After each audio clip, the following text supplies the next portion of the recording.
Jason Lee Podcast. We're back for an all-new episode.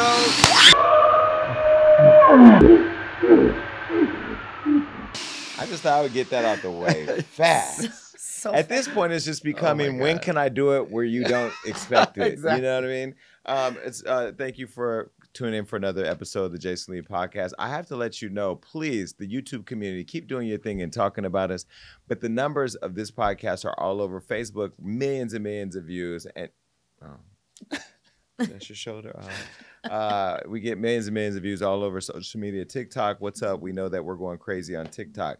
You know, the Jaden and Blueface podcast airs tomorrow everywhere that podcast streams. So if you're on SoundCloud, iTunes, Spotify, wherever, there's so many places where the podcast streams. Go and listen to it tomorrow. So set your alarms at 11 a.m. Pacific Standard Time. And then on Wednesday, you can watch it on the Hollywood Unlocked YouTube channel. It's just youtube.com/Hollywood Unlocked. So everybody is waiting for this. You guys are chanting, drop the interview. We are literally looking at the edit now. What do you think of the interview? I cannot keep my eyes off my screen, even though I was right there watching it in real life, but it is wild. Yeah. What do you think? It's spicy. We learn a lot. But I think it's giving everything that everybody expects. I know that Will and Jada are trying to eclipse them right now with headlines and with clips. I think we've posted Jada Pinkett Smith more now than Krishan this week, which is crazy. But it's an interview that I really enjoyed, and I look forward to doing more interviews on the Jason Lee Show. As you know, I mentioned that the Jason Lee Show is no longer on Revolt. We did a great partnership over there with them to launch the show and leveraging their platform and them leveraging our relationships. And we, you know, I'm really proud of the work that I'll give to my team right here. And those of you that say, oh, these are Jason's new co-hosts, this is the bullpen, these are the folks who are behind the Jason Lee Show. And they join me here as I give you my opinions. As you know, when we rolled out the Jason Lee Experience, you had the Jason Lee Show that aired first with Revolt, where we, you know, produce, edit, package, book, and do the show and send to Revolt to distribute. And then on the Jason Lee Podcast, you know, that's where I give my opinions on all things topical, whether it's culture, pop culture, or politically related. And we do that here. And then the Daily Drop, as you know, on Amazon, which is daily topical stuff that we get into, pop culture related. That's also now going away at the end of the month. But now that we're back in the swing of things, I mean, it's just been really important for us as a brand to be able to own and control and fully operate all of our content. We have the relationships, we have the distribution, we have the audience, you, who keep coming back. And so we're going to continue to grow. And we have lots and lots of interviews already in the can and those that are coming up. Blueface and Jaden. I mean, wow. Just a lot there to unpack. And lots of shocking revelations. I mean, when you think you've seen somebody online every day, multiple times a day, and think you know everything, I have to shout out Marina and Ariella, who did amazing research. Let me go ahead and give them applause. And baby, there were some non-researchable things that came out during the interview. And of course, we spent a lot of time talking about his penis, because that's the thing that has actually created all the madness. I mean, if you're crazy in love, it's because you crazily love the penis. And we get confirmation on just how good that is during the interview.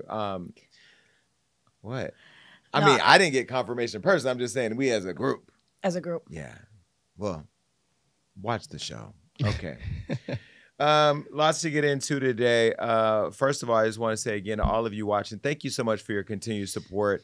Somebody said something to me online today on social media while I was at the car wash, while I was eating breakfast, and while I was filming taping the Daily Drop, all at the same time. Too much. You know, people online say the craziest things. This fan came and said, I hope somebody catches you outside.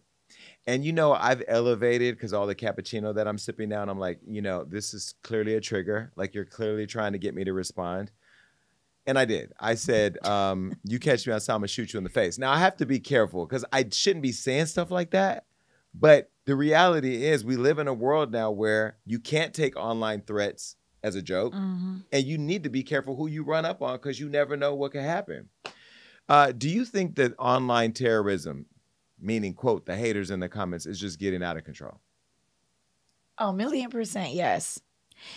And the fact that things are documented, everyone keeps receipts, it's just back and forth. Because, wait, did you put that in a public comment? No, I said You told somebody? Oh, said it you just on said it live. out loud. Oh, yeah, that's gonna get recorded and shared everywhere. It's scary, and I just feel like it's getting worse. Like now, the ops are really opping. Yeah. It's completely out of control, and I think it's because people feel like they have so much access to celebrities and personalities, and now they feel like either in a positive way they have a relationship with you, or if they don't like you, they feel like they can say whatever they want or run up on you and touch you and talk to you because they are used to seeing you on a daily basis. And now it's to a point where I think it is slightly dangerous. Yeah. I don't see me as a celebrity. I see myself as a public figure. I know people recognize me now more than ever. And, you know, I saw something recently online where it says the more you give of yourself publicly, the less you keep of yourself privately. And that's really true. And you think about some of these celebrities, I know that, you know, because we know so many, because we see so many, we just see them for who they are. But the people who don't have the ability to see them or touch them, they see them as this other thing. And I just, you know, it takes away the humanization of the person to where you just see them as a thing. Especially, I feel like people who have big personalities online, like a Cardi, you almost see her as like a character because she's so live and energetic, and you don't think of her as like a person with feelings. That's why I love when Cardi clapbacks. Shit. I think Cardi clapbacks could be a short, like What? a short form Yes. content type show. And I think that's why so many people fell in love with her. But I mean, she's not the only person. There are other people like, you know, when you look at like a Queen Latifah and you wonder why you never really see her, she don't like to fuck with the public like that. She just, the social media and all that, you know, private lives bring a lot more happiness and a lot more peace. And I will say though, I'm trying to find the balance now with, wanting to be so visible because you do want to promote the brand, you want to be out there, but then also the preservation of peace and not having to deal with it, not looking at the comment section, not looking at who said what and where. But also what's interesting is that when you're on your rise, like they say, you know, you make it when you have haters. When the people that aspire to be you the most become your loudest hater, and it's almost because you know you don't have the talent or the wherewithal on how to build a healthy relationship that can help you get there. And I've been watching like lots of chatter online, and it's funny when you see comments from people that you don't know, it's like, you don't know me. But when you see people that know you doing it, you just really mad because you can't be where I am. The great thing about me though is I can afford to protect myself because God forbid I be out in public, somebody slap me in the mouth. Better run. That would not end well. That won't end well. All right, listen, we got lots going on, starting with the tea with Jason Lee.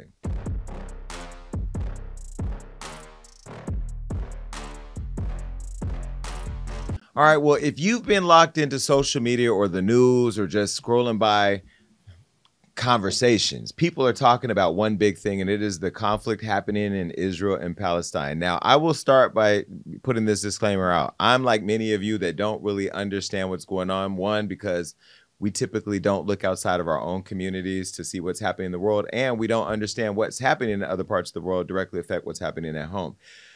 If you've been in, I'll try to make this some connection though.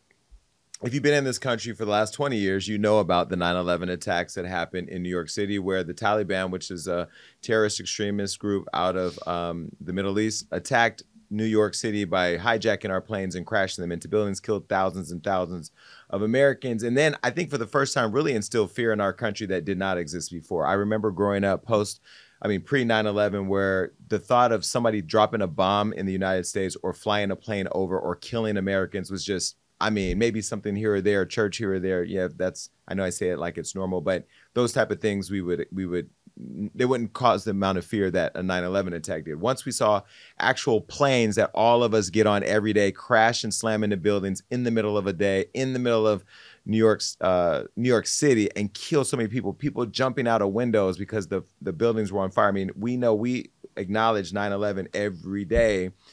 Every year here in America. Well, there's terrorism happening all over the world. And there are people that are connected to all of us in this country, a country where refugees from other countries have come to set up shop or build their families, or, in the free world, that are connected to people over there. There are things happening in other countries that we often ignore or don't pay attention to because it doesn't affect us, when really it could be affecting the person you just got off the phone with today. And so last Saturday, a terrorist group called Hamas was able to get around Israel's defense system and slaughter more than 1,200 innocent civilians in the subsequent bombings of the Gaza Strip. More than 1,300 Palestinians have now been killed.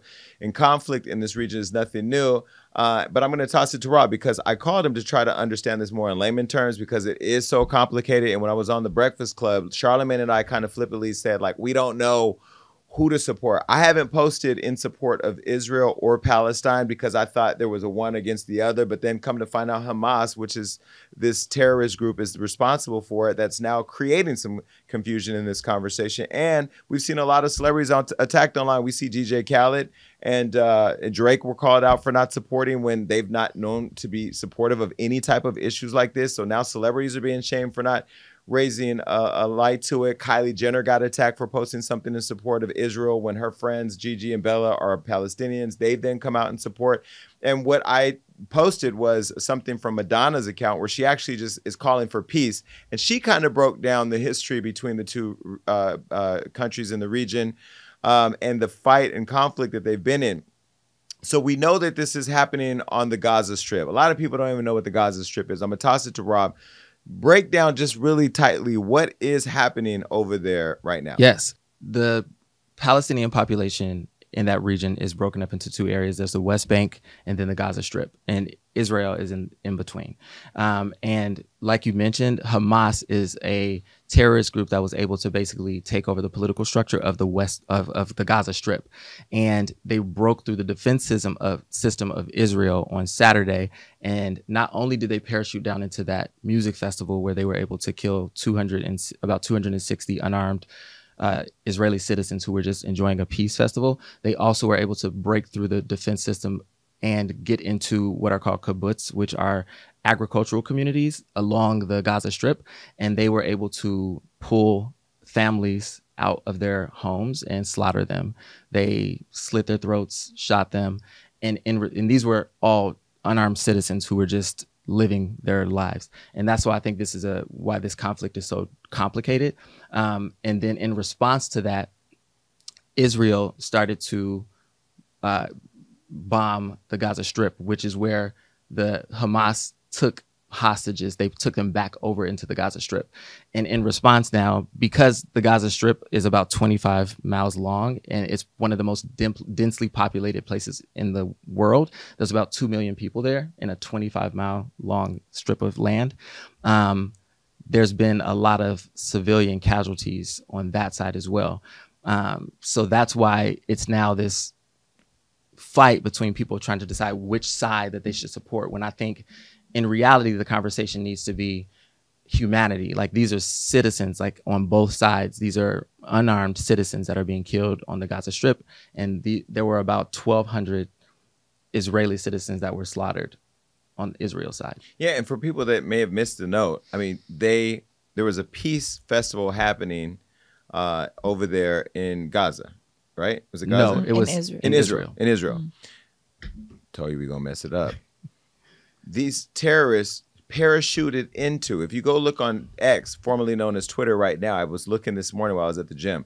There are people that parachute, at least 30 parachuters, parachuting down into the music festival. So you're dancing, you're out in this desert, and you see these people parachuting, and you think it's a part of the thing. Until they get close enough, they start shooting people with AK-47s. And then when they get on the ground, they run through killing as many as they can. So now people are running, fleeing.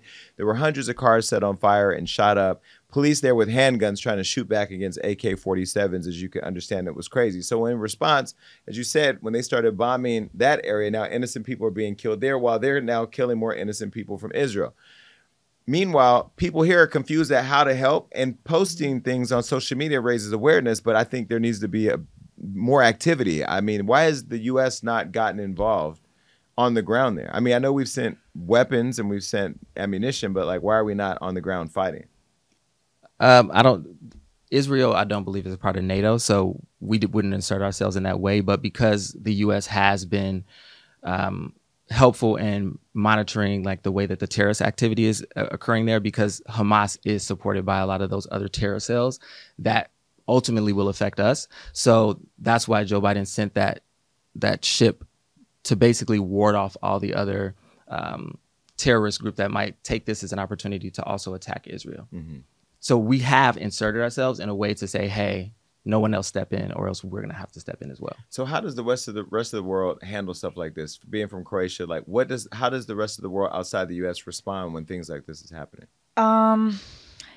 I feel like I'm happy that we're bringing this up now because I know it's a really touchy situation. And even Croatia just became a country in like 1991 officially because it used to be like Yugoslavia. And so, I mean, Rob, you've been in Croatia too. Like, it's a lot of history there between like Bosnia and Serbians like killing Croatian people. And like still to this day, it's a lot of like animosity and like beef between everybody there. So that's why I also stay really quiet because I'm not Israeli, I'm not Palestinian. And people are getting, upset at the silence of people who are Palestinian and Israeli. They're like, oh, your silence speaks loud. But I'm happy we're having this conversation because it's like, I don't want to say the wrong thing. So I'd rather just be quiet, So I don't know about Croatia and the other world, but I do know that my connection to this is my sister has been living in Israel for like 4 years. And she's been like studying and working at an institute. And we just came back to America like in September. We were in Croatia in September. And she was living in Israel and she tried to extend her visa. Like she wanted to stay there even longer. And Israel basically said no to her like student or working visa. So she had to go back to Chicago.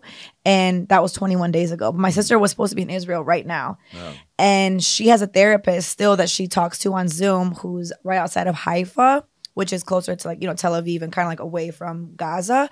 And they have like warnings, like sirens all day, every day. And it's just normalized. They're like, oh yeah, this is like, we get like 3 or 4 sirens a day. But I talk to my sister because I'm like, I also get lost in the sauce of like, what video is real, what, it's misinformation. People are writing in captions, this is Israel, but really it's Gaza. Like, I don't want to say the wrong thing. So I just call my sister. Then she spills tea to me that she has a man. First of all, I didn't even know she had a man at all.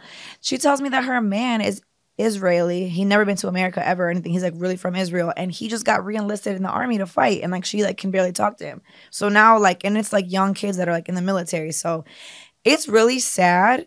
And I also feel like there's just like a lot of misinformation. So it's like, that's why I'm happy that we have Rob, our in-house. Well, and I was going to say, I think that a lot of the confusion that's coming from people in America who are trying to decide which side do I pick is because they are hearing about the way that the Palestinian population in the Gaza Strip was treated and how they lived, which it was an issue and it was a concern because, again, like most people are calling it an open air prison because Israel did control the food that was brought into their clean water, electricity. And people are using that as a justification of the killing of innocent people. And I think that's where the line is drawn and that's where the conversation needs to be had.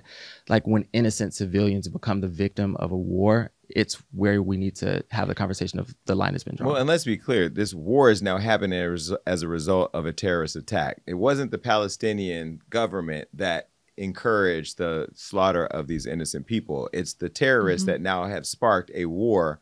This war has been brewing because for years they've had conflict, but now there's an all-out war because Israel responded by sending over bombs. I think there was this leaflets that were launched all across, was it Palestine, from the Israelis that said you need to get into the Gaza Strip. Right, that says you need to get out of here, which means they're probably going to blow it up, right? And so they're letting people know with these leaflets that are being dropped from the sky from planes that they're getting ready to continue to drop bombs. I saw some videos, again, if you go over to Twitter, X, formerly Twitter, there's kids, little kids being dug out of piles of rocks of buildings that have blown up and fallen on them. And all I could say to folks in terms of this issue for me is, what if it was you and your family? What if this happened in the community you live in right now? You're minding your business and all of a sudden people start running into your apartment building or your houses, shooting and killing everybody.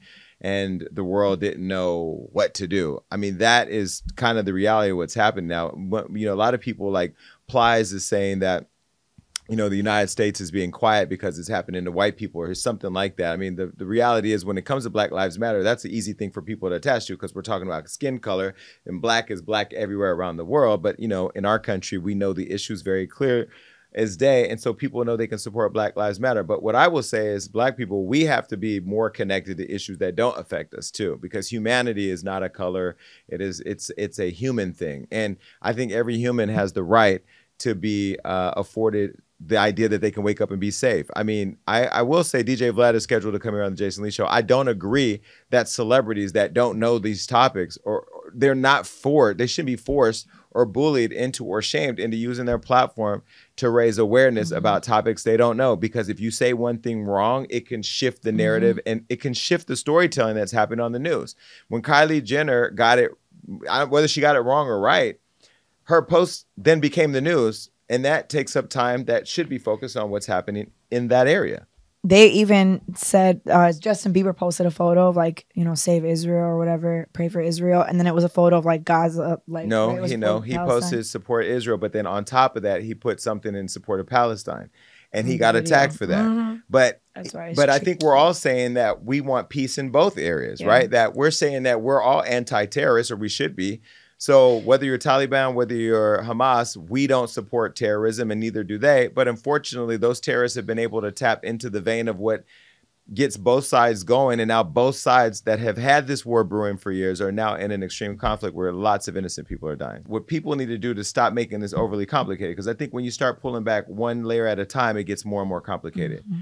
There are two countries side by side fighting that now has erupted into a war where innocent people are being killed because terrorists unprovokedly attacked innocent people who were at a peace concert. Yeah. So while these people were dancing in the name of peace, they started to get murdered. Just think about that. Now think about the rest of the world is watching, but we ain't doing nothing about it, but arguing over what we should post on Instagram and what favorite rapper isn't doing this or that, and what singer is doing this or that, and what model's doing this and that. Kylie Jenner, she know about lip fillers, butt lifts, all that kind of stuff. I don't know that she's well educated. If you keep up with the Kardashians, there's not much of this going on in the house. Khloe's fighting with Kris about who cheated on whose daddy. That's the level of minutia that the Kardashians are in. So to expect them with hundreds and hundreds of millions of followers to know what's going on with the Gaza Strip, I mean, do they even know there was a strip? Do they think it was a strip mall? I don't know. Let's not rely on celebrities to help us pay more attention. We all need to wake the fuck up. Stop worrying about what TikToks we're doing, what Instagram post filters the best, what live we're gonna plan, what latte we're gonna get for Starbucks, and actually care about things that matter. Because what if you have a Palestinian friend right now that needs your support, but you don't know how to offer them support because you're not even showing that you give a fuck about what they're going through? Or if you have a friend that's Jewish, and you spent all that time posting how much you hated Kanye West for all the things he said about the Jews, but yet right now you're not actually calling to check on that Jewish person and their family. So I just think that like we need to be more emotionally connected to the lives and loss that people are going through, and not headlines and what's going viral. Well, and speaking of that, those of you who were following the Black Lives Matter movement, and all of you know that I was out there with a lot of you, and there were a lot of you that were out there with us that didn't look like us. Black Lives Matter Chicago is under fire because they posted this on social media. Now, this is a post that says, "I stand with Palestine." And they say, "That is all, that is it." And there's a parachuter with a Palestinian flag jumping into the air. Now, why this is so reckless and Black Lives Matter, there's Black Lives Matter local chapters that have their own individual governance, and then Black Lives Matter global.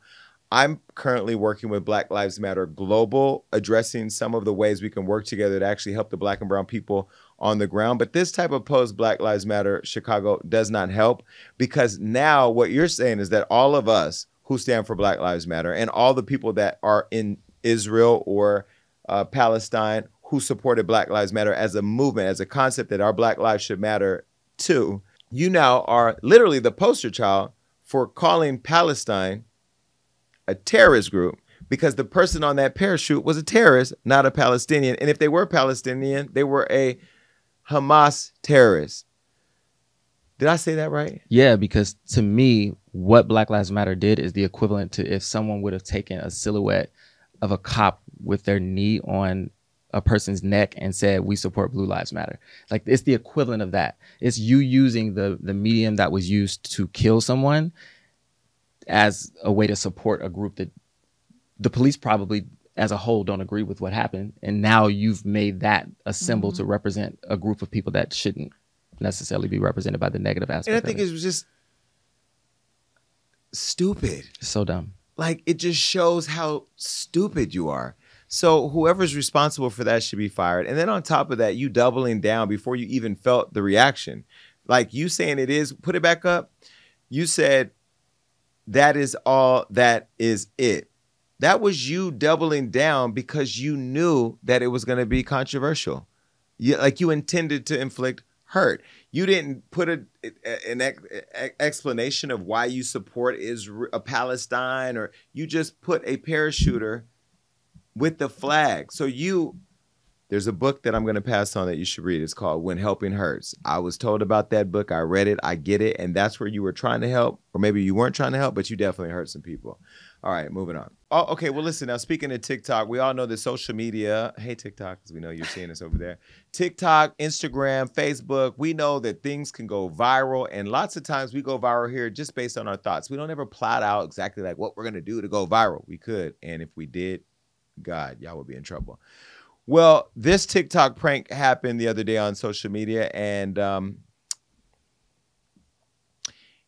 his hand is on his throat because it went just a little too far. Take a look at what happened. Did you end up getting Here, stop taking these pictures of your boy, my brother. Hey, what you guys doing here, boy?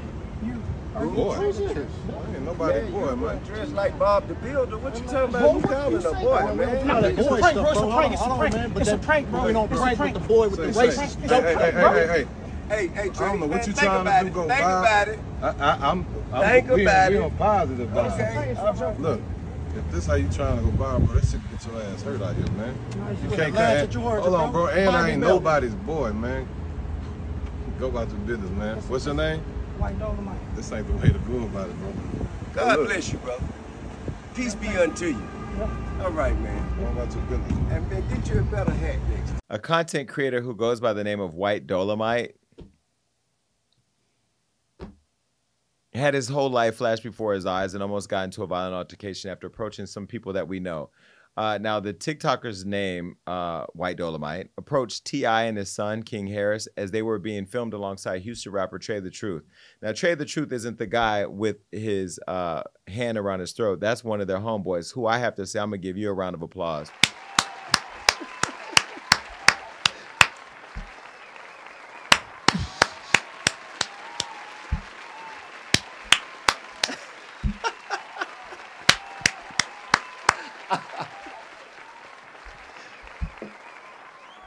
Because that's what I expect of all my friends when we go out and you do some dumb shit like that. Just the other day, we were out. Rob was there. You weren't there. We were out.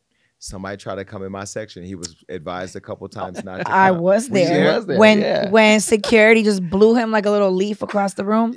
Y'all be getting punched in the face doing crazy stuff. This is the thing. You got to be careful who you walk up on. You will get a warning, but the Bible says warning comes before destruction, and some of y'all just like getting destroyed. Now, the friend right there, the reason why I clap for you is because, you know, when you have friends that have money or they're successful or they're famous, your friends who nobody will know and won't be able to find in the lineup, they got to do the dirty work so that way you can get out of there. First of all, let me first start by saying that I don't know Trae the Truth. I have his number, but don't text him often. When I do, it's literally around ideas that I have around community stuff, because Trae the Truth is one of the most visible, known, and respected people in hip hop that is putting on for his community. And he does a lot in the Houston area, in Texas, and around the country, bringing awareness to issues that are important. And he's actively using not only his platform, but his relationships to really stay in the streets. We need to remind me to invite him on the show. Now, T.I., who does a lot for the Atlanta community, you know, T.I. is very active. He's been out there in the community doing a lot. I'm not going to bring up the Crime Stoppers video because we've seen that. That was, y'all can say he's a snitch or whatever y'all want to about that, but he does do a lot for his community. And, you know, I like his son. I'm a fan of his son. Y'all be picking on him. But they were there having a moment, and White Dolomite decided he was going to walk up dressed like a farmer and push past T.I.'s camera people and told them to stop taking pictures before asking them for, what are you doing here, boy? We all know that boy is, you know this too, right? I know. We know that boy, you know, she ain't going to say it. You know, we be playing with Marina on the show, but we're not going to put her in the line of fire. But when you say boy to black people, black grown men, you're trying it. What made him think walking up on T.I. and Trae the Truth and a group of black men was going to be a safe prank? And are these pranks going too far? So I had no idea who White Dolomite was. I've never heard of him until this clip. Me neither. I've seen the movie with the regular Dolomite. Who was black. Correct. But here's the gag. White Dolomite is black. Okay. So I don't know. So it's a black man in whiteface playing a white man that's taken from a black man's show. It's complicated. Correct. I don't understand his humor, but I think he has a pretty decent following. So I don't know where this was going, but I just feel like all these people who are doing these TikTok videos where they're harassing average people who don't know what's going on and have somebody filming from far away are putting themselves in the line of fire. And speaking of the line of fire, there was a TikToker that got shot earlier this year doing the same thing at a mall. So I'm like, why haven't you learned your lesson? You're going to walk up on these dudes talking about, boy, you trying to get shot. And White Dolomite played with Boosie already. I saw Boosie had to get him in check too. So like, I just feel like he just likes to do stuff for clicks. Listen. But clicks will get you. I'm so afraid of everything happening right now that if you run up and play this on me and I shoot you, I'm telling you right now, I'm in fear of my life. And I think it is something to be said that going viral should not be the goal. Creating good content, maybe this is the content that you think is good, is where you should be living, right? There's so many people who have had successful careers. I mean, you could even look at Lele Pons, one of the biggest influencers on social media who's built a phenomenal career. Charlie D'Amelio from TikTok, who's built a phenomenal career, bigger than your little Dolomite ever will. Your Dolo career is going to be Dolo nothing. I just feel like there's so many other opportunities. Running up on rappers and calling them boy does not sound like a good idea by any measure. No. But this is just my opinion. This looks hella staged to me too, though. Like, I just don't even know if they would have let this big old dude in a red shirt even get that close to them. I feel it's giving stage to me. Well, he had a camera too. So if you see, I'm very aware when things are going down, like when somebody ran down on me in a restaurant with a camera. There's a camera. You know that that's going to be a moment, right? Yeah. That was something I went viral for that had nothing to do with me. You know what I mean? And they ended up looking crazy because it was a stupid stunt.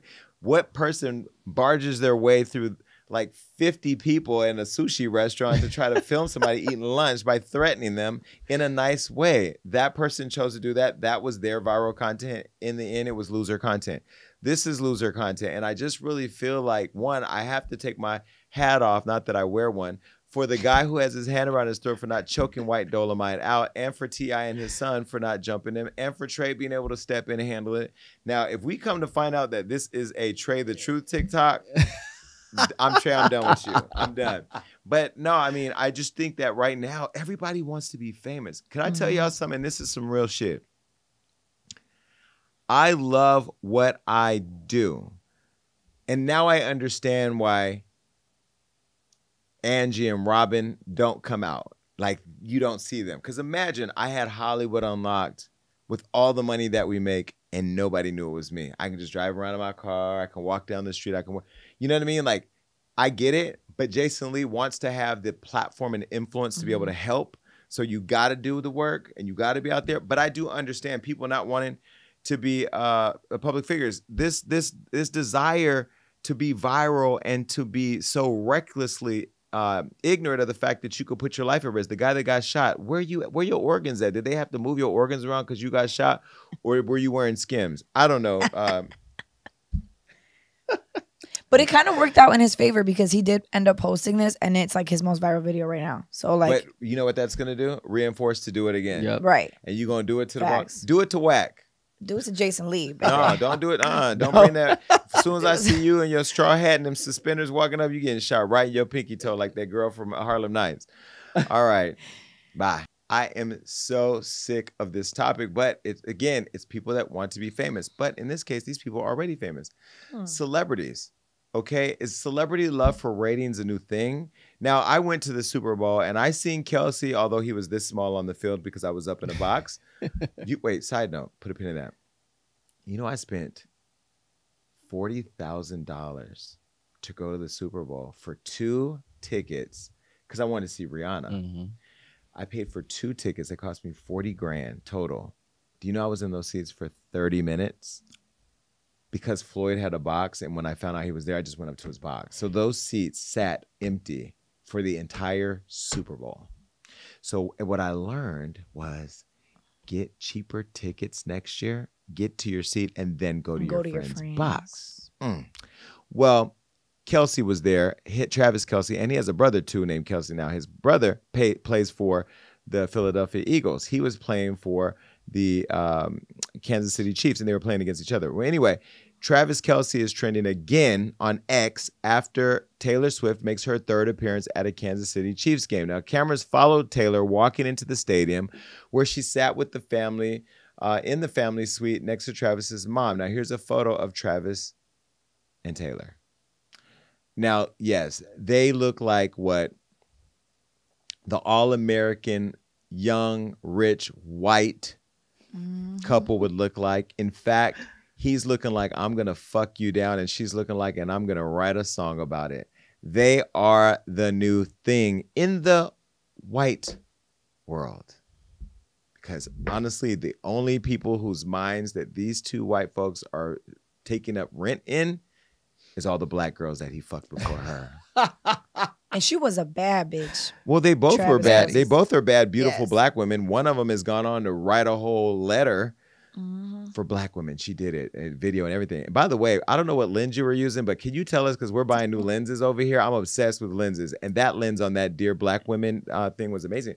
Well, neither Travis or Taylor have publicly commented on their relationship together, but the Eras Tour singer is not the only celebrity to find love in the NFL.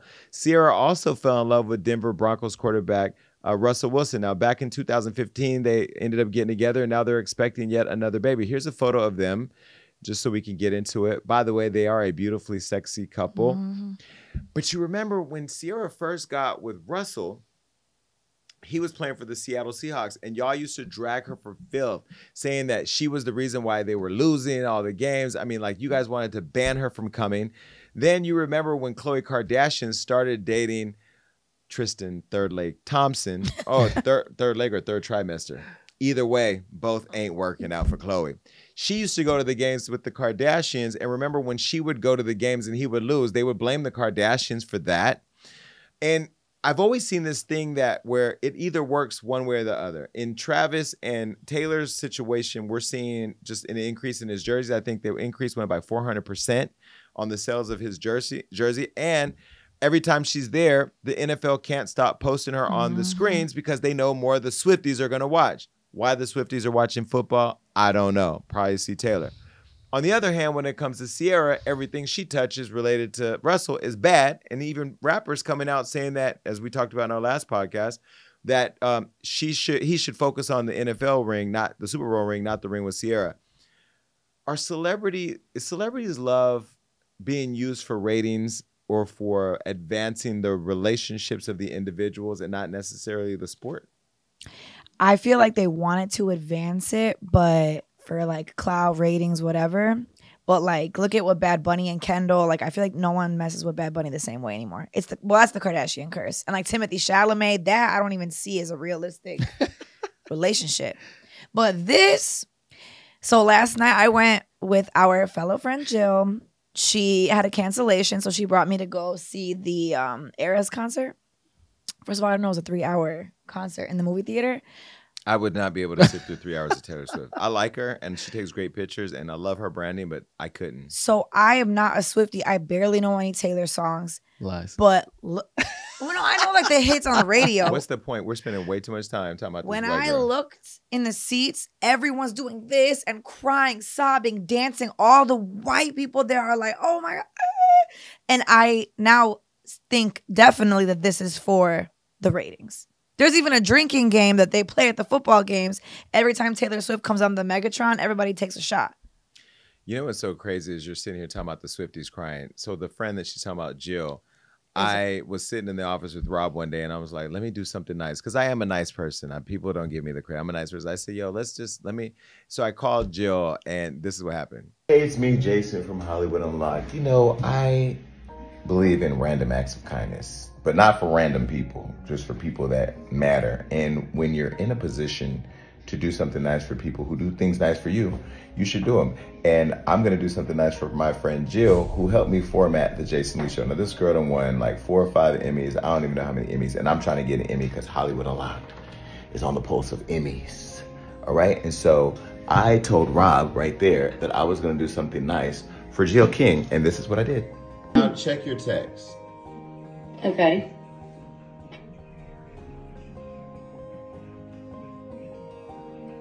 What's this? What does it look like? Jason, what's that? What does it look like? Jason, what's that? What does it look like? What's that? Oh my God. What does it look like? I can't. Are you kidding? No, because I know that you've helped me so much and we all appreciate everything you did for us. And I know that you would lose your damn mind because this woman is Oh my God. somehow Taylor Swift is important. So I figured an act of kindness would be a great way to start our day. Jason, I don't even know what to say. Thank you and have fun at Taylor Swift's concert. Thank you, and don't make fun of me for crying. Oh, I'm absolutely going to.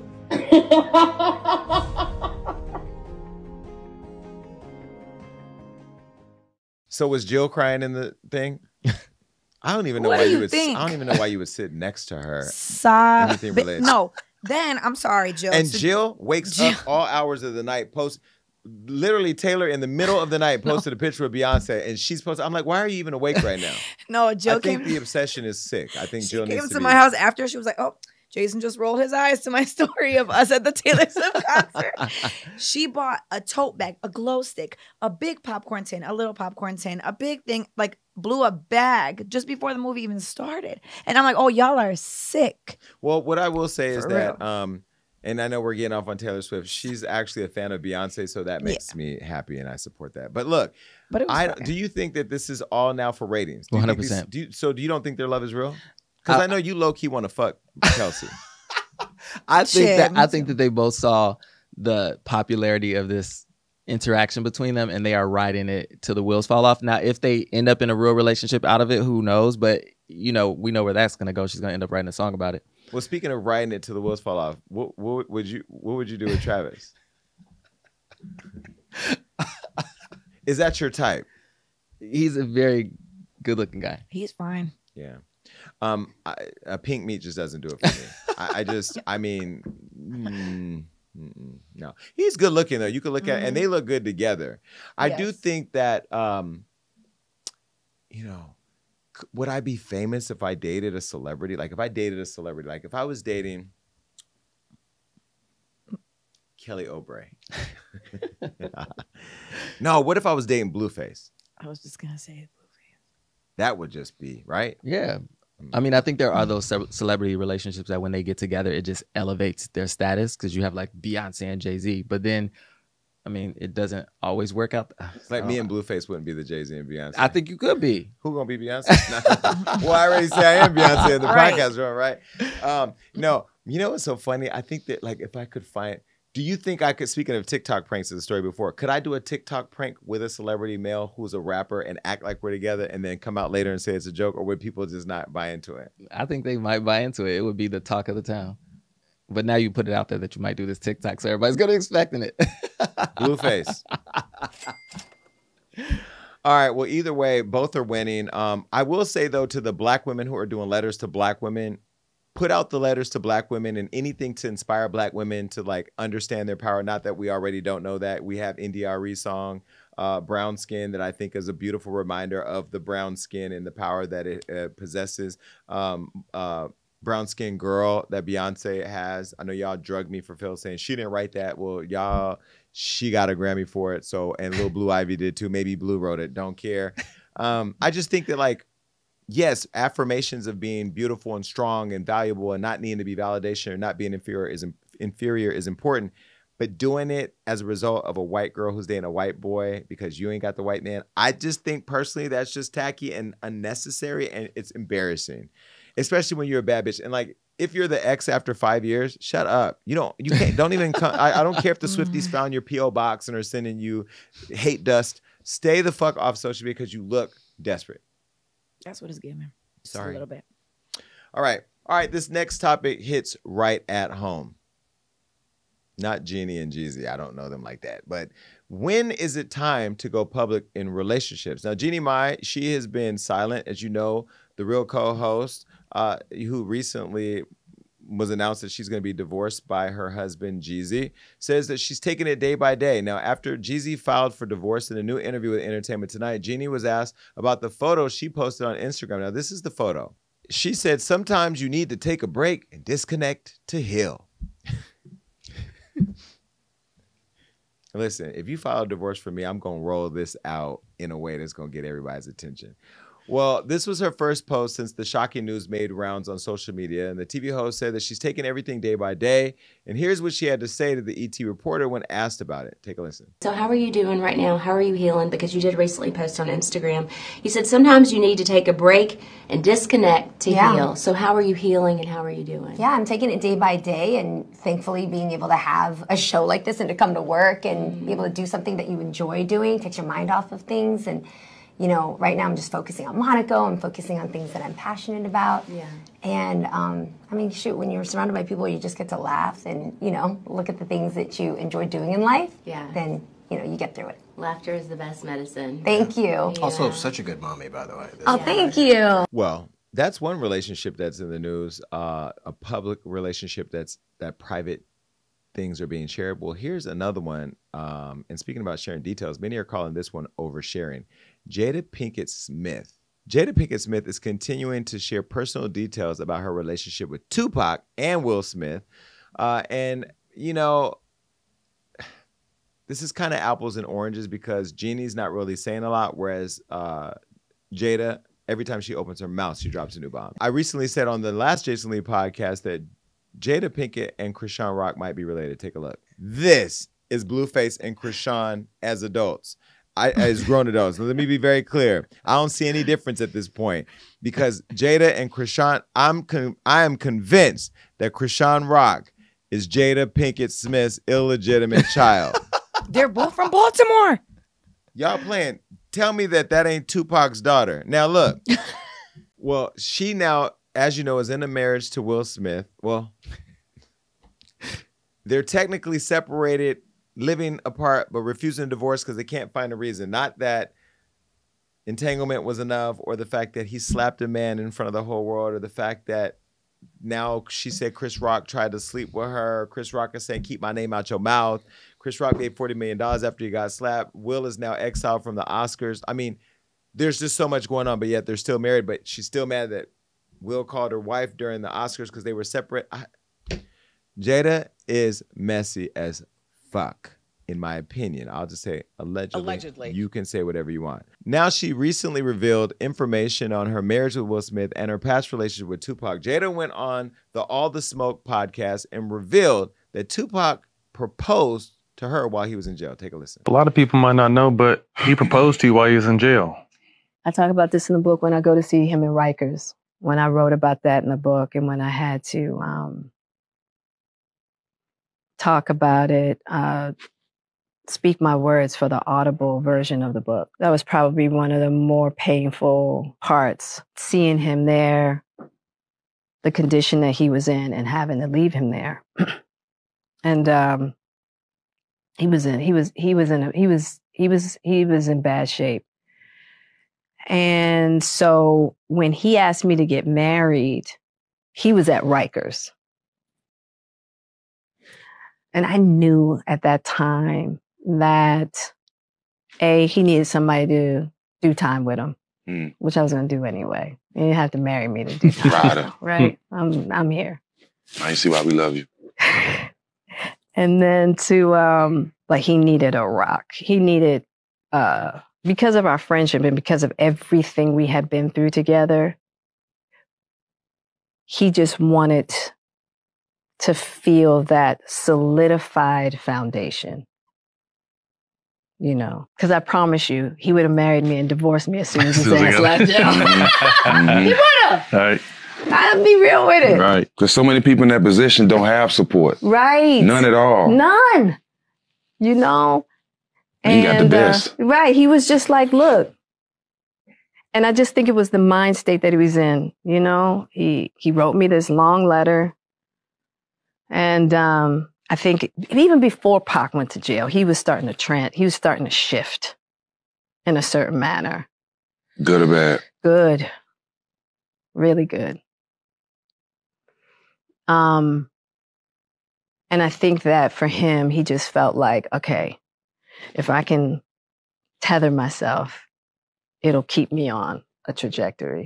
I just think you should have just wrote a book about Tupac and let that be its own book. Because in our minds, we still see you as Will Smith's wife, the mother of his children. You all fooled us. You tricked us for years. But recently I saw you myself, my own, these right here, saw you at the Emancipation movie premiere where Will, Jada, their family walked the carpet together as a family, and then she dipped out and he was there by himself. Yes, the family came, did the family thing, and then they dipped out.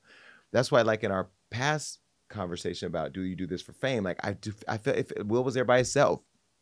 And this was the movie premiere following the Oscars where he called you his wife, now that you're now saying, well, look what you told Hoda.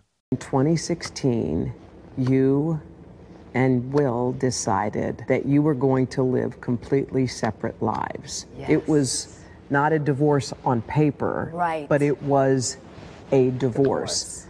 So from the year 2016, which is 7 years ago now, Yes. y'all have been apart. Yeah. But in public, the couple, who married in 1997, denied the gossip about their marriage. Over the next several years, Jada and Will kept up the appearance of a committed married couple. So why do that? Like, what was the reason? I think just not being ready yet. Still trying to figure out between the two of us how to be in partnership, right? And in regards to how do we present that to people, you know? And we hadn't figured that out. During our walk in Baltimore, Jada reflected on their breakup. Why did the relationship fracture? Oh, why it fractured, that's a lot of things. Yeah. And I think by the time we got to 2016, we were just exhausted with trying. I think we were both kind of still stuck in our fantasy of what we thought the other person should be. Jada says she considered a legal divorce, but could never go through with it. I made a promise that there will never be a reason for us to get a divorce. We will work through whatever. And I just haven't been able to break that promise. But you still live separately. We live separately. So now you're coming out all this time that's passed from when Will went up there and embarrassed himself in front of the whole world and telling Hoda that you were shocked he even called you his wife because you guys were separated. I mean, you're still his wife. I mean, I don't want to ruin the opportunity to interview with Jada, and I may never get the chance. Because Jada, I do want to interview. In fact, did you reach out to her people? Did he respond to you? Call him today. Because we want to interview you, but this is going to be a real interview where we respect you, but we got to ask you the questions that the culture wants to know. Because these people are afraid to say, why, Jada, why? Wait, matter of fact, hold on. I was rooting for you. We were all rooting for you. How dare you? I mean, one, did you talk to Tupac's family before? This is your truth, but did you talk to Set Shakur, the sister that we honored at the Impact Awards, to ask if you can talk about her brother in this detail, in this way? And then did you talk to Will? Because Will was a part of the rollout. He's in the video with the whole family as you're unpacking your book. But it's like, why does Will Smith, like, did he do something to her for her to feel so comfortable to emasculate him? What do you think? I feel like the tables have turned here because going back to Jeannie and Jeezy, I wish now more than ever that the real was bad because I want to see Tamar talk about her man, why they fell out. I want to see Jeannie talk about Jeezy. But she is an oversharing talk show host, and she's the one being tight-lipped. So for Jada to be so iconic, and Will and Tupac, everyone's an icon in this little thing, except for August. Alcina, no shade. But I don't get why. Is it for money? Like, why? I don't know. I'm asking you guys. I don't know. I mean, the way that she talk about Tupac, you can feel like the love that she had for him, and it just further like is a jab at all of the stuff that Will is having to deal with right now. I just think she needs to be quiet. Like, it's just too much.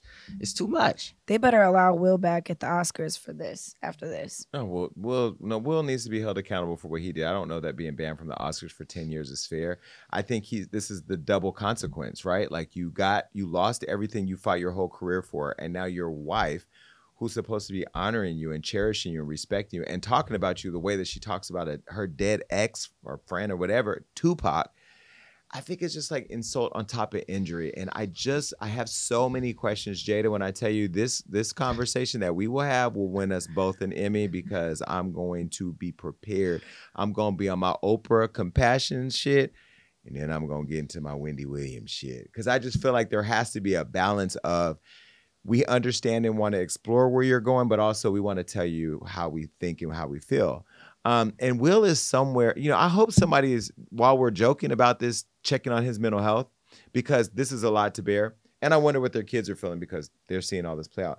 But the question that we all want to ask is when to go public with relationships. Will and Jada were together for years and now they're publicly unraveling, whereas Jeannie and Jeezy weren't together that long and you fell in love so quick. She got her side dark meat and made it she said Jeannie was on the reel and she said this. You dated black guys. Loved black guys. Yeah. Yeah, I did.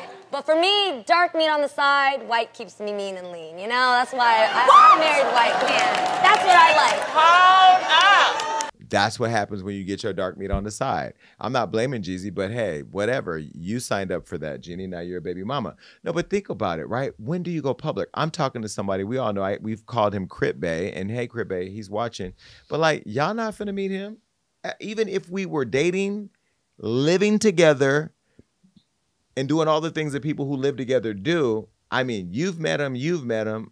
Everybody in here's met him. But like, y'all ain't finna meet him because God forbid I do the whole we're in love thing for social media and then a year later we're not together, or maybe you'll know him before a year, but I won't want to share that public thing until I know this is going to be around for a long time.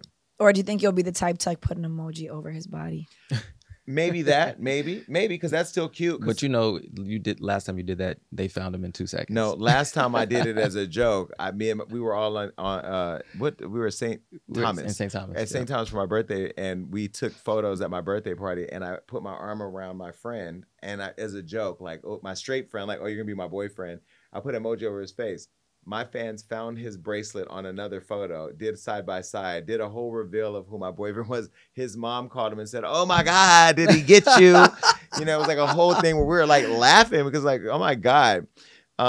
Here's his photo right here. Hi, Noah. Okay, but anyway, Noah's straight, but that was funny that we did that because, whatever. So would I put Crip Bay? I don't know. But, what we're focused on more is like building that solid foundation where we're really working on like, how can we make money together? How can we coexist? How do we handle crisis when we don't want to be together? How do we get into therapy? What are your triggers? What are mine? I poke at him every day and try to set him off, and he laughs at me because he's like, you're just crazy. And he sounds like Rob when he's like, you're fucking crazy. But what we're enjoying, and I've seen Jeezy and Jeannie Mai in private time. I was at One Oak one time going down to see somebody who I'm not going to say a name anymore because I'm just not talking about my friends anymore. But I went down to go see somebody else, and Jeezy and Jeannie Mai were sitting right here. And they were, I was kind of glancing because I was trying to catch the tea without looking like I caught the tea, but they were like cozy and they looked like they were happy. And maybe they were happy, and who knows why it's falling apart. And we won't know until Jeezy comes on the Jason Lee show. Because he did say he was coming on the show. But I just think that like one thing that resonates in my mind when I did Love and Hip Hop and they wanted me to show a relationship, they said to me, I remember having a meeting. I never said this, by the way. I had a meeting with a producer at Starbucks and I brought this guy that I had just started sleeping with, but we weren't together. We were fucking. And I said, this is my boyfriend. Because this is one that I thought could be my boyfriend. By the way, no shade to him because I know he's going to find it some way because for whatever reason, I keep running into him. He was not the boyfriend material. He was not the boyfriend type. But I was in Love and Hip Hop, and if you're gonna be a star in Love and Hip Hop, you have to be in love and hip hop. And so this was somebody that I was having sex with at the time. I thought, okay, this would be a good boyfriend for the show. I'll get to know him and really date him because whatever. Me and him went to meet with producers at Starbucks, and and we were exploring what it would look like in the show, and he was nervous. But then I started getting more nervous, and I said to her, do you think this is a good idea? Because I want people to respect me for what I do, not for who I am as gay or whatever. She said to me, do not bring a person in this show in a relationship if you want that relationship to exist and to last. because the minute you go public, you invite the world into it. So the idea that I'm at home trying to figure out life with you, but then online we're fighting with what it looks like to them, and now they're a part of a private situation, I don't want that. And when I think about, as we were talking about earlier with fame and going viral and this and that, you want to control what you can control. What I hate is when I do things that go viral out of my control. And we've all seen that happen. Those I hate because it's like, ugh. But everything else, it's like we strategically plan it. You know what I mean? Like we know. And, you know, and when you're famous or when you're a public figure, you're going to make mistakes. And when you're in a relationship, you know for sure your partner's going to make a mistake. So I don't know. I don't think that it's smart to go public until you really know for sure. What do you think? Do you think that as the public, we are owed? No, I think that couples who are in the spotlight should absolutely take the time to get to know each other, to like really build a bond in a relationship, because the moment the public finds out, everybody's going to have an opinion. Half of the people are going to tear you down. Brands are going to want to attach themselves. Everyone's going to want to have an interview.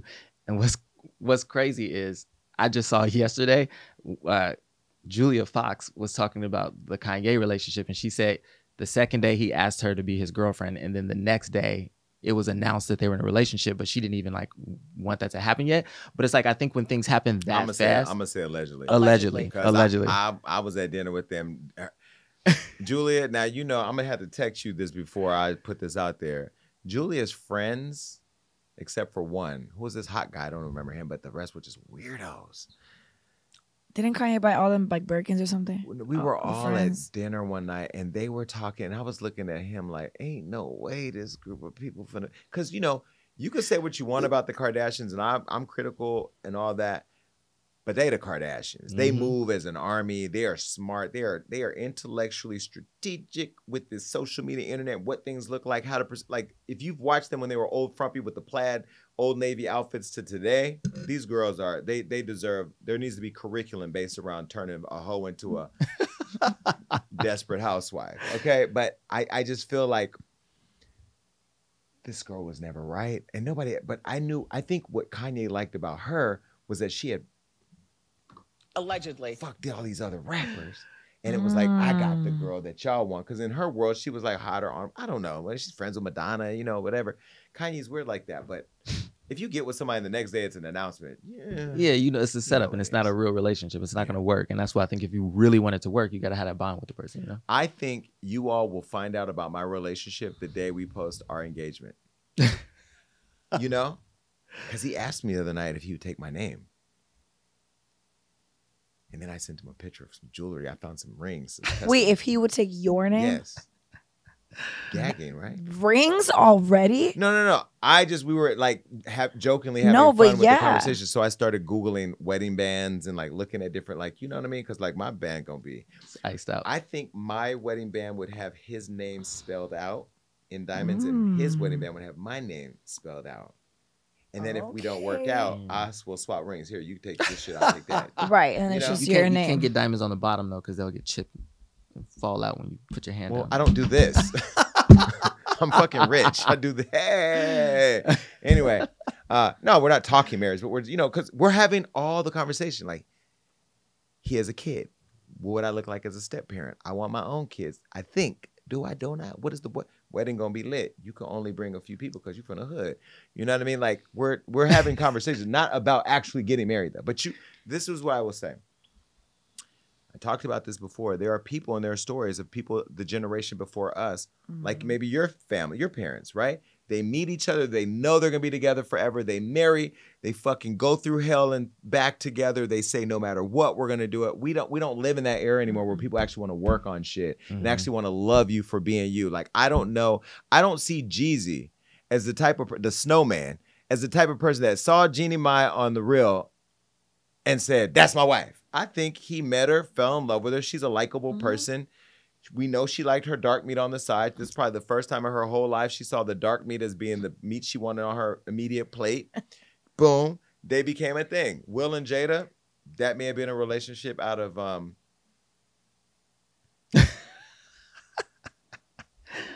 optics?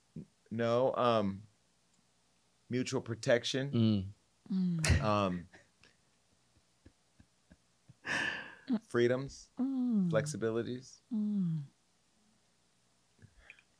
I mean, listen, if I announce today that Tiffany Haddish and I are a couple, viral.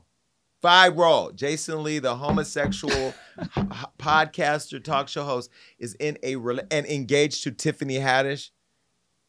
Viral. People do that in this industry because they know how much money and opportunities and interviews. If I can go on Good Morning America with Tiffany Haddish to talk about our relationship and hold her hand. Now my hand gonna be sweaty as fuck because my gay ass gonna be like, bitch, if you don't hurry up. You know what I mean? But like, do you know, like from a brand perspective, because even though we talk about seriously having kids together, one of those things is I don't want to be Tiffany Haddish's baby daddy. But we know what's going to happen. So how do you strategically roadmap that to where they're going to get what they need, but it's also going to be something that's protected and, you know. That's why I feel like you can't do anything but respect Lotto's relationship. Alleged. With who? You saw the tattoo. 21 Savage is now an American citizen, so we can just move along. But are they even together anymore? I don't think so. By the way, Lotto, if you're mad at me, it's your fault. Just get over it, because I actually really love all of you are on YouTube are gonna say this. Lotto, I love you. You're the first rapper to put my name in a song, and you so goddamn hot. Come back over here and bring Christina Aguilera and whatever y'all were eating in that video. I like Lotto. By the way, I have to say, Lotto's moving smart. Lotto's going, see, while all you ratchet rap queens out there talking about pussy pink, booty hole brown, and oozy goozy patoozies, she's going for the pop world. She got Mariah, now she got Christina Aguilera. She's smart. So I don't know who her management team is, but Lotto, y'all taking your eyes off of Lotto, and y'all gonna have a Lotto problem. Like Johnny's good. I'm just saying. A whole lot of problems. It's a whole lot of problems in this motherfucker. Anyway, okay, bye. All right, well, listen, I don't care what you say. You used to say I was fat and gay, and now I'm not fat and I'm still gay. But is a natural body and natural beauty overrated? Now, first of all, whoever picked this picture of Stacey Dash, y'all are shady, because ain't nothing nice about that. You look like what J-Lo looked like in, not Get Out, but what was that movie, Enough, when she was beat in the face by her baby daddy who chased her down in the house? You look like you had enough, Stacey. Damn. Well, the Clueless star is going viral because she started a whole conversation about, and a whole movement about having no makeup on. Although, Alicia Keys kind of beat you to that. She hasn't been wearing makeup for years. Well, in a recent TikTok, she posted Stacey was all smiles and commended all celebrities who were also showing off their natural beauty and ditching makeup. Now, I know you ain't trying to come for Rihanna, because that's Fenty Beauty all day long. And Rihanna, with or without makeup, is gorgeous. So, you know, shout out to the girls that is wearing makeup. But this is what Stacey said on TikTok. No makeup challenge. And I commend all of you actresses who are doing this. More power to us. Peace. I want to do the no Botox challenge. Because, Stacey, I have Botox. I know a no moving forehead when I see one. But I will say, you got to give it to her. She did look pretty. Gorgeous. She looked pretty in that with natural. That was natural beauty. She had on some makeup. She had. That looked like some lip gloss. She had lip gloss. That's not makeup. Yes, that is. Run that back. Run that. She had on some mascara. Those look natural to me. She got some blush on her cheeks. That looks okay. Kaylin, is that makeup or no? It looks like tinted moisturizer and like a tint with a lip gloss. That's makeup. Her eyebrows are permanent. Stacey, you look great to me. I think I'm at a table full of haters. We have a makeup artist, a makeup magician over here that put this together, who says that maybe you permanently drew on your eyebrows and maybe you got a little lip gloss. And look, I think you look great. Rob, you just started doing your own makeup last week. So you're in no position of an expert. You and your Sephora shopping makeup kits can just fall back. Okay? Either she ate a basket of chicken or she has on lip gloss. Okay, the fact that she would bring up a woman, black woman eating chicken, I would have expected I'm talking that. about grease. I would have expected that from Marina. I knew it. I knew it. I'm talking about how greasy her lips were. She obviously has on some, and they were like pink. Okay, She got you some guys on are her lip. focused on the damn shininess While of they're the doing lip this, can you gloss. come and give me some? Okay. No, go ahead. Go back. You guys are over here focused on the shininess of the lip gloss. How about the crazy in the eyes? Because that's all that I'm staring at here. It's the glazed eyeballs for me. First and foremost, they were reaching out to us to set up an interview with her. So, I don't want that. Excuse me, this is the Jason Lee show. Oh, no. Right. And this is DIY. Okay, do it yourself. You Oh, see actually, that? I'm not even doing it myself. Okay. Meow. This is not makeup. Is this makeup, Kaylin? I mean, it's. But is this? This ain't lip gloss because I told you don't give me lip gloss. So this is. It's a lip mask. Okay. Now look at. Moisturize. Look yes. at it. Look at it. Oh my God. Roll the video. A tinted lip, man. Okay, now look. See? Now, can you tell I have anything on? No. Y'all just some haters. Stacey, I think you look great. But now, I want y'all to put makeup on. I want Alicia Keys to call Rihanna and let her beat her face because I want to see Alicia Keys. Like, it's the makeup isn't that Alicia Keys needs it because I've seen her. She's fucking beautiful. Like, and I didn't even know Alicia Keys was as cool as she is. I saw her on the Drink Champs interview. I'm like, damn, I want to interview Alicia Keys. But makeup on these artists for me is like, it's like magical. It's like part of the whole thing. Like Beyonce on tour with the makeup and all that. Now, you don't need to see Beyonce every day with makeup on. Now, she don't have skin like Alicia Keys because I've seen Beyonce up close. You cute and you know you mother, but her skin this tour she looked great because she has a new makeup artist. I think his name is Raquel. I don't know. He doing some magic over there. But what I'm saying is that I want to see like Glam. Lady Gaga, like glam, like yeah, because like when you see Beyonce come out the ground, don't come out with that Stacey Dash shit on, with a lip mask and drawn on eyebrows. You better come out fucking hair blowing. Her hair better be blowing into section 112, and she better have the makeup on because that's what we pay for. Am I right? Am I wrong? That's the fantasy of celebrity. Like we want to achieve like that unattainable beauty that we see or that unattainable wealth. Like that's the fantasy of entertainment. But if you just coming out looking like you just woke up and you worked for 17 hours the day before, like that doesn't do anything. It doesn't do anything for the magic of entertainment. And I ain't gonna lie, some of y'all are just ugly. And look, I want to be very clear on what this topic title is. Is natural beauty overrated? Some of y'all don't have natural beauty. There's some of you that are just plain ugly. And I know I had a whole debate with Kendra G a couple years ago in Chicago around somebody that I thought didn't have natural beauty. And she tried to drag me and I dragged her. It was a moment that I do not want to relive. But I'm telling you right now, some of you are ugly. And the thing about, why are you laughing? Because somebody had to say it. But what's right? I'm not messy. I'm literally saying things that you think. I can say names right now, and I'm not going to because you guys will say, oh, you're being mean, you're this, you're that. If I put up pictures right now, y'all be like, what zoo did that animal get released from? And you know what? I'm not going to do it because I've grown, I've evolved. But I'm going to show you. Hold on. Please do this. Hold on. I'm scared.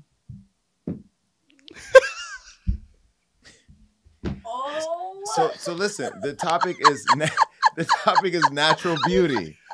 Is natural beauty overrated? No, natural beauty is not overrated when you look like Alicia Keys or when you look like Halle Berry or Gabrielle Union. Stacey Dash. Stacey Dash. Because I want to say the photo on the left is a mugshot. And I pray to God I look like that. Hold if on. I ever get Kim Kardashian. Kim. Without makeup, I've said this before, even before I started about her loose lip vagina and all the traffic that it's entertained. She is fucking beautiful. Without makeup.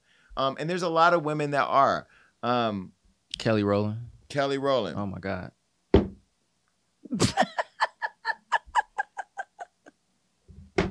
Not. That's it. Make sure you're streaming the Jason Lee podcast everywhere that podcasts can be streamed, and that you're watching us over on YouTube. The Jason Lee Show, Jaden, Alexis, and Blueface is coming up tomorrow. Baby, watch it. It's going to be live audio everywhere it streams tomorrow on Tuesday, and then Wednesday you can watch our YouTube channel and continue to support everything Hollywood Unlocked. You can also make sure you text me at 310-388-6463. I'm going to start texting y'all back. Until then, America and beyond. Goodbye. The Jason Lee Podcast.